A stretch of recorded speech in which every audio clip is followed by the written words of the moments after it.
Your forecast first, sponsored by Matex Heating, Cooling, and Plumbing. Well, good evening to you. Look at the beautiful sky out there with the clouds kind of dotted across the horizon there. That is Charleston and our roofing guy at First Mid-Bank weather camera on this Monday, which was another incredibly warm day.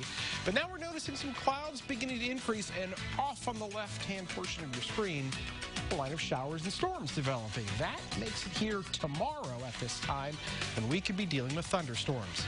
But today was all about the warmth again. We're still at 71 in Champaign, 72 in Effingham. It's going to be another quiet evening, albeit a little breezy, but very warm. We'll talk thunderstorms and the severe weather threat when we come back. WCIA 3 News starts right now. Now from WCIA 3 News. Dozens of firefighters are isolated or quarantined after a COVID-19 outbreak. Just how many have tested positive for the virus? A critical milestone has been reached in the race for a vaccine, why it still may be a while before it's rolled out.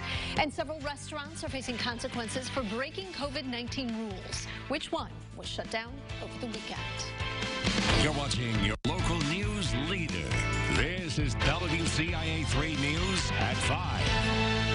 COVID didn't enter our firehouses for months.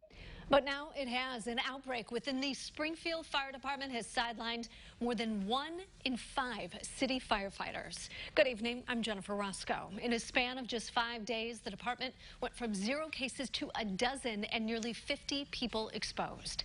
The city initially told 48 firefighters to stay home and have now allowed some who tested negative to start coming back to work. But 37 remain isolated or quarantined. 12 of them tested positive, including the chief. He says they traced some of the cases back to a house party where firefighters were. That's how it kind of became rampant throughout the firehouses. Once you get 2 or 3 positives, now you have to look back through contact tracing to find out who worked with who, what calls they ran together, and we've done that over the last few days. And at one point we were at 48. Pretty quickly, we got that number down to 37. He says despite the big setback, the department is still running on a full staff. But with fewer firefighters available, they are piling up the overtime. He's encouraging people to avoid large crowds and get a test immediately if you've been exposed or if you feel any symptoms. Now, state public health is cracking down even harder on 3 of the state's 11 health regions. COVID-19 cases are still climbing. The Pritzker administration announced indoor capacity limits of just 10 people at public gatherings. Restaurants can only seat up to 6 people outdoors, down from 10, and still can't seat anyone indoors. Central Illinois could soon see similar restrictions if our numbers don't start to decline. As the weather turns cooler and more activity is driven inside, we may have a real problem on our hands. And the national experts at Johns Hopkins, Northwestern, University of Illinois, and other leading major healthcare institutions say it's only going to get worse. Those new restrictions go into effect on Wednesday in Kankakee in the western suburbs and in southern Illinois. The state plans to monitor what percentage of COVID tests come back positive to determine when to remove those restrictions. And here's a look at today's numbers statewide. There are more than 10,000 new cases. That brings the total to nearly 500,000. The 7-day positivity rate is still on the rise. It's up to 11.4%. Hospitalizations are also going up. As of last month, more than 4,400 people were in the hospital. 14 more people have died. That includes several people from Coles and Macoupin counties. There have been more than 10,000 COVID-related deaths in Illinois. But some good news. Researchers are one step closer to coming up with a vaccine. One of them being tested right now looks like it is 90% effective. WCIA 3's Courtney Bunting is live in our newsroom. So, Courtney, does this mean, I know so many people are hoping this means, okay, we're going to have it soon.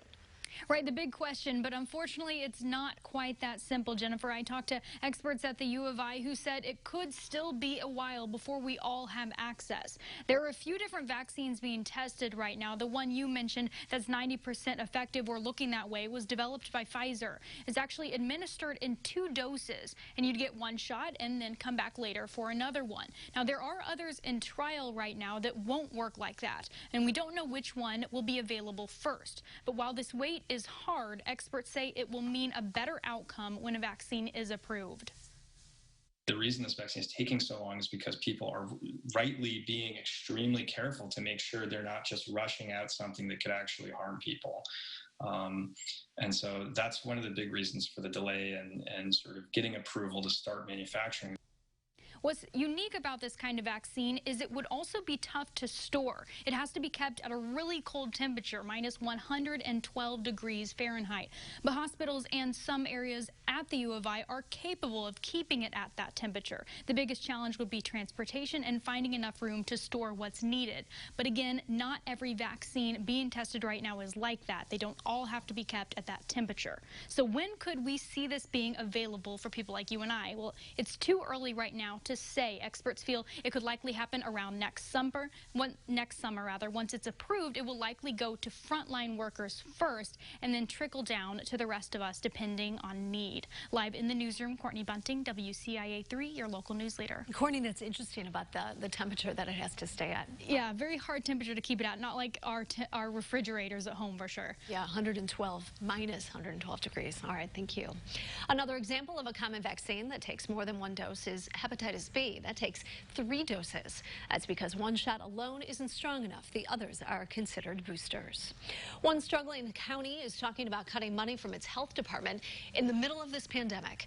Pike County is facing a budget deficit for the 2nd year in a row. A tentative budget would take $50,000 from the health department. That money moves from the department's reserves to a county fund. The administrator says he's concerned this move sets a precedent. DeWitt County also pays for that health department. No word from that board on whether they would consider the same move. Several restaurants have been cited and one shut down over COVID-19 violations. The Sangamon County Sheriff confirmed 3 Springfield restaurants and bars were ticketed for having people inside. That includes Blue Grouch Pub, Crow's Mill Pub, and the Bird Tavern. The sheriff also confirmed D&J Cafe was shut down yesterday after the health director was notified their parking lot was packed. A health inspector and sheriff's deputies were sent over. No word how long the restaurant is shut down for. Some U of I students are still breaking the rules and holding large gatherings. Several parties were broken up over the weekend. One of those was Friday on East Green Street, then just after midnight Saturday morning on South 3rd, and finally Saturday night again on South 1st. 3 students were issued a notice to appear for hosting a nuisance party of more than 10 people. In other news now, 2 teenagers were shot in Decatur over the weekend. It happened near North Maple and Division. Police say a man walked up and started shooting while the victims were on a porch. A 15-year-old was shot in the foot, a 17-year-old in the leg. Police are still investigating. Champaign police need help investigating a murder. It happened October 8th near the corner of West William and South Duncan. Police found a 29-year-old man in the road, shot several times. He was taken to the hospital, but later died. They're asking anyone in the neighborhood with surveillance footage to review it for any suspicious people or cars before the shooting. A Decatur woman who killed her boyfriend will spend 4 years in prison. Billy Joe Soyster pleaded guilty to killing David Murray last year. She admitted to detectives she stabbed him during an argument in their home. She said Murray hit her and started yelling. Then she picked up a piece of broken glass and stabbed him in the chest. A man was arrested for sex crimes. 51-year-old Douglas Brown from Woodland was taken into custody.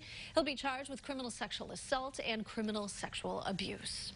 A woman is dead after a 3-car crash in Sangamon County. Troopers say 30-year-old Stephen Mars was on Route 54 when his car crossed the center line. He sideswiped one car going in the opposite direction, then hit another head-on.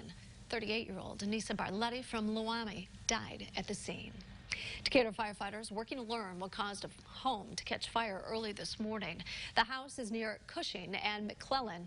No one was hurt. Seatbelt enforcement is ramping up this month when officers will be patrolling the road to make sure you're following the law. Plus, your daily commute is costing you a little bit less. We'll tell you just by how much.